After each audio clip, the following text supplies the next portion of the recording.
Hello everyone, my name is Ogenete Juro Mamogo and you are welcome to Oakscam Academy. Now if you are new to my channel, kindly hit the subscription button below, also like, share and of course share yourself the lessons are not.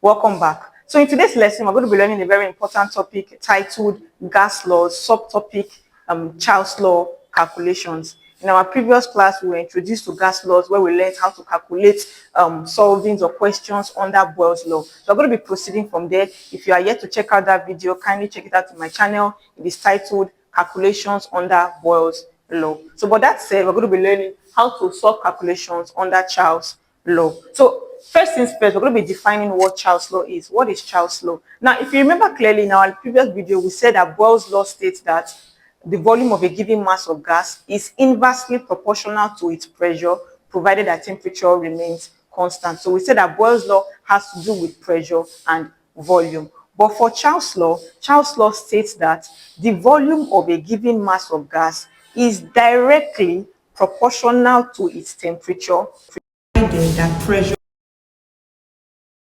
difference. Boyle's law is temperature remains constant, while Charles' law is pressure remaining constant.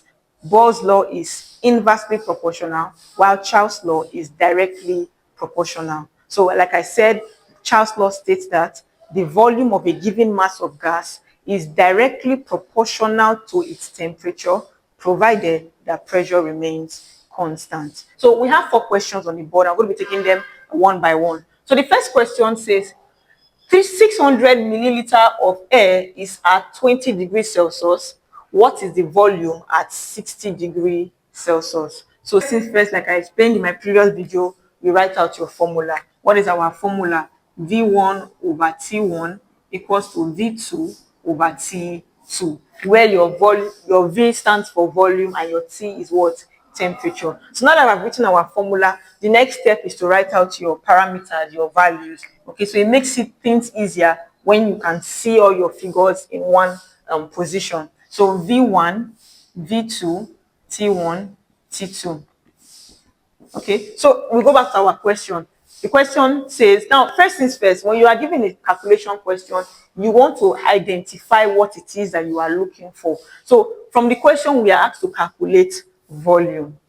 So we're given V1 and we're told that V1 is 600 ml. So how do we know that this is volume? Because ml is a unit of volume. So we have liter, centimeter, milliliter. These are all units of volume. So because ml is attached to 600, we identify that this is what? Volume. So our V1 is 600 ml. Now for our V2, remember the question says what is the volume? So meaning that we're looking for what? Volume. So I'm going to put a question mark under V2. Then we have T1.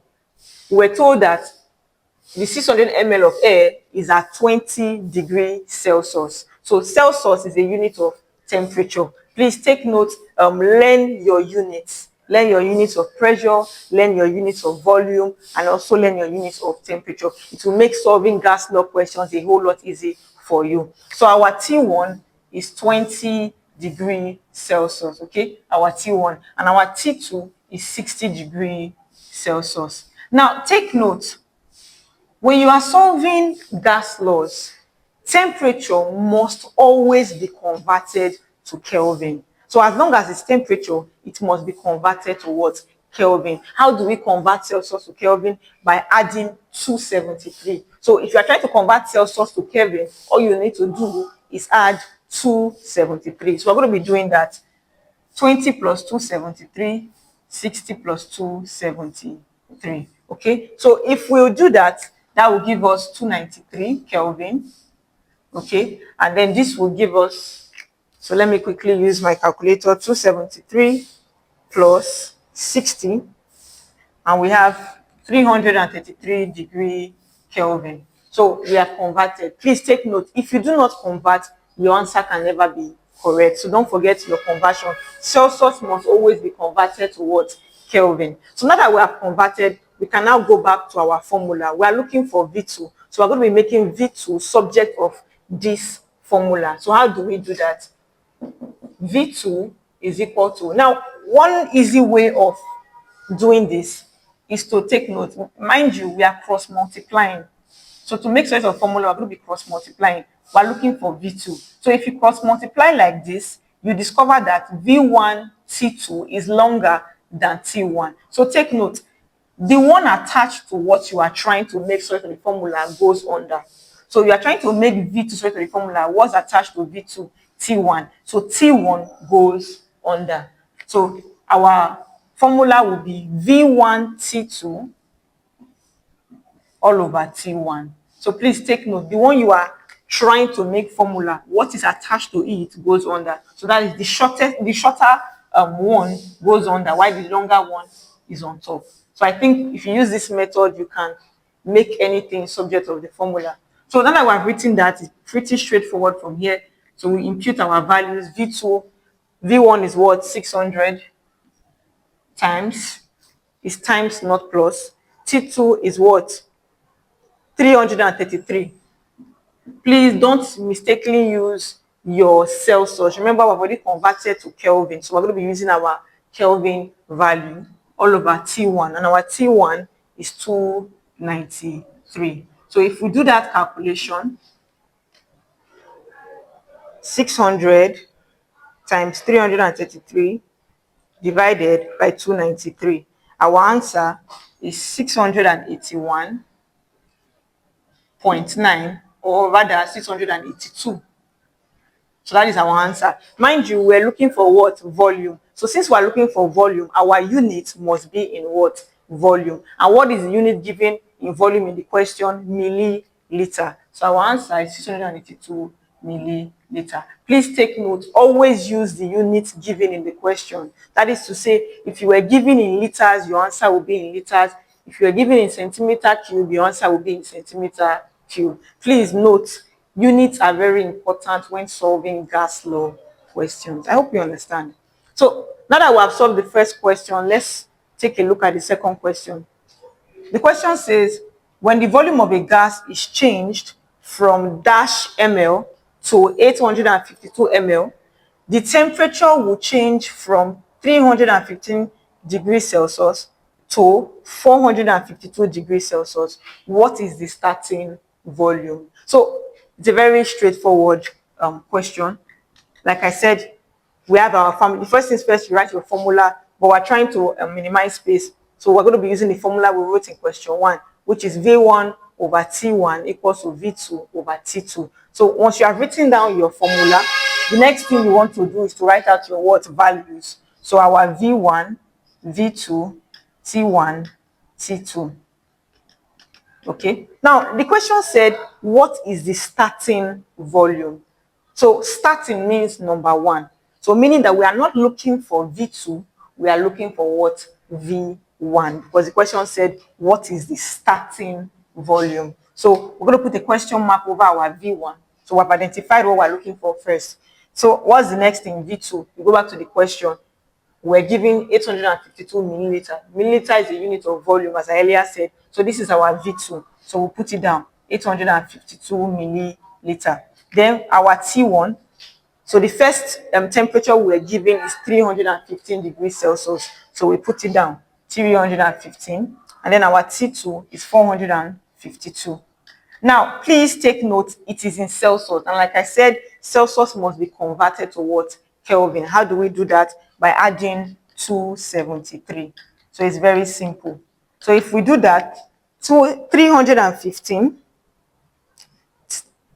plus 273 will give us 588 degree Kelvin, and 452 plus 273 will give us 725 degree Kelvin. So we are converted. Now we are converted, we're going to make what? V1 subject of what? The formula. Remember, this is our formula. So going back to the formula, we're trying to make V1 subject of the formula. So what did I say? The one attached to what you are trying to make subject of the formula goes under. So that is to say T2 will go under. So we'll put it here, T2. And then what is on top? T1 V2. So either you say T1 V2 or you say V2 T1 is the same thing. 2 times 3 and 3 times 2 is the same answer. So T1 V2 all over what? T2. V2. So that is we have made V1 subject of what? The formula. So now that we have done that, we can now impute our values. Once you have gotten this subject of the formula right, your answer will always be correct. When you see students making mistakes in calculation is when your solution of the formula is wrong. Okay, so now that we have done that, let's impute our values. So what is our T1? Our T1 is what? 588. Remember, use your Kelvin, not your Celsius. Okay, so 588 times, what's our V2? 852 over our T2, which is what? 725. So if we do that, so let's solve that with our calculator. 588 times 852 divided by 725, and we have 691.00, which is still 691. So remember, we are looking for volume, and our answer must be in what? The unit of volume. So what is the unit of volume that we're given in this question? It was also what? Milliliter. I hope you understand. I think it's quite simple from here. Moving on to number 3. But before I solve number 3 question, and then when we've attempted it, play the video and see if you have gotten it. And then if you got it, also give me a thumbs up in the comment section so that I know that you are following my explanation. Okay, so number 3 question says, then in brackets we were told in Celsius, when 2.00 liter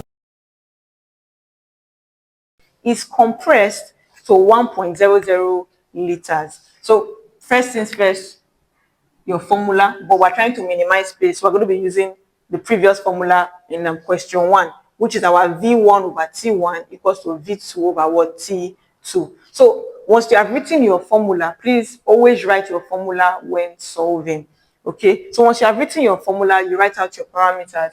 So our V1, V2, T1, T2.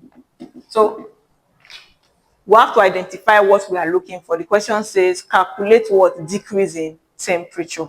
So we're looking for what? Temperature. So that is to say we're looking for T2. So we'll put our question mark there because we're given T1. So what's our V1? Our V1 is what? 2.00 liters. Remember, I told you that liters is a unit of what? Volume. And that's why we know that this is what? Volume. So our V1 is 2.00. Our V2 is 1.00 liters. Our T1 is what? 21.0. 21.0 degrees Celsius. So you can see that it is in Celsius, right? You are to convert Celsius to what? Kelvin. Please don't forget to convert Celsius to Kelvin. So how do we convert? Plus 273. So 21 plus 273 is 294 degree Kelvin. So we have done that conversion. Okay, so now that we have converted, we can now make T2 subject of the formula. So remember, our formula is V1 over T1 equals to V2 over T2. So if we're trying to make T2 subject of the formula, like I said, the one attached to it goes under. So if you cross multiply, T2 is attached to V1. So that is to say V1 will go under. So T2 is equal to what? T1 V2, T1 V2 all over what? V1. V1 is what is attached to T2, so it will go under. I hope you understand. So now that we have done that, we can now impute our values, and it becomes very straightforward from here. So let me clean this part of the board so that we can save space. So since we have already done that conversion, we know that it is what? 294. Okay, so now that we have done that, we impute our values. Our T1 is what? 294 times our V2 is 1 over our V1 is 2. So let's quickly use our calculator to do that. So 294 times 1 divided by 2. So we have 147. So because we are looking for temperature, remember, the unit of temperature is what? Celsius, Kelvin, Fahrenheit. But for the purpose of gas law, please remember all the previous calculations that we have been solving, we have been converting to what? Kelvin. So we already converted Celsius in the question to Kelvin. So that is to say your answer will be in what? Kelvin. So please take note, when solving for gas laws, your answer for temperature must always be in Kelvin. But there's something unique about this question. So let's go back to the question. The question says, calculate the decrease in temperature in brackets in Celsius. So please don't forget this, in Celsius. So you're given a specific instruction that whatever your answer is must be what? Converted to what? Celsius. So this is an exception. So how do we convert Kelvin back to Celsius? Is by simply saying 147 minus 273. So to convert to Celsius, you minus 273. To convert to Kelvin, you add 273. So let's do that. So 147 minus 273. And our answer is minus 126. So minus 126, the unit of our answer will be what? In Celsius, because that's what the question demanded. So 126 Celsius. If you got this question, let me know in the comment section below. So for the last question, this is actually a word problem under Charles' law. So we're going to be going through the question. The question says, but we can also attempt it, okay? The question says, an open, empty 2-liter plastic POP container which has an actual inside volume of 2.05 liters is removed from a refrigerator at 5 degrees Celsius and allowed to warm up to 21 degrees Celsius. What volume of air measured at 21 degrees Celsius will leave the as it warms? So one thing I wanted to mention, when you see all these questions we have solved, how do you identify that it is a Charles law question? Why? Because it has to do with what? Volume and temperature. So when the question has to do with volume and temperature, you know that we are dealing with a Charles law question. When it has to do with volume and pressure, you know that that is a Boyle's law question. So please take note of that. Solve this last question on the board. Let's put down our formula. V1 over T1 equals to V2 over T2. Okay, so the question says, now all these are just words. What we are really interested in is the number value. So let's not be confused by how lengthy the question is. Let's write our parameters: V1, V2, T1, T2. So what is our, first things first, what are we looking for? The question says, what volume? So what volume? Meaning that we're looking for volume. So that's our V2. So I'm going to place a question mark there. So we have identified what we are looking for. So the next step is to do what? To write down the other value. So what is our V1? So the question said an open empty 2-liter plastic POP container. Now 2 liters is not the volume. This is just the size of the container. They told us that the empty plastic POP container is what? 2 liters. So that's not our volume. They say which has an actual inside volume of what? 2.05. So that is our V1, 2.05. Remember, we're looking for what? V2. So what is our T1? We're told that when it was removed from the refrigerator, it was at what? 5 degrees Celsius. So that is our T1, 5 degrees Celsius. And then they say it was allowed to what? 21 degrees Celsius. Remember, we're converting Celsius to Kelvin. So you're going to be adding 273. So 273. So let's quickly do that addition. 5 plus 273 is 278. Okay, and then 21 plus 273 is 294. So we have converted to Kelvin. So I cannot overemphasize the need to convert Celsius to Kelvin. When you don't do that, your answer can never be correct. Okay, so please don't forget that by being in a hurry. So that said, we're trying to make V2 what? Subject of what? The formula. So V2 is equal to what? Remember, the one attached to goes under. So T1 goes under. And then we have V1, T2. Okay. Now we are written this, we can V1 is 2.05 times, what's our T2? Our T2 is what? 294 over, what's our T1? 278. So if we do this calculation, So that is 2.05 times 294 divided by 278. And our answer is 2.16. It's 2.167. Let's just call it 2.17. And then this is volume. So what is the unit of volume given in the question? Liters. So we're not giving milliliters, we're giving what? Liters. So our answer will be in what? Liters. I hope this lesson has been very explanatory to you. Next class, I remain your tutor, Ogeneteji Mary Momogo. Have a wonderful day.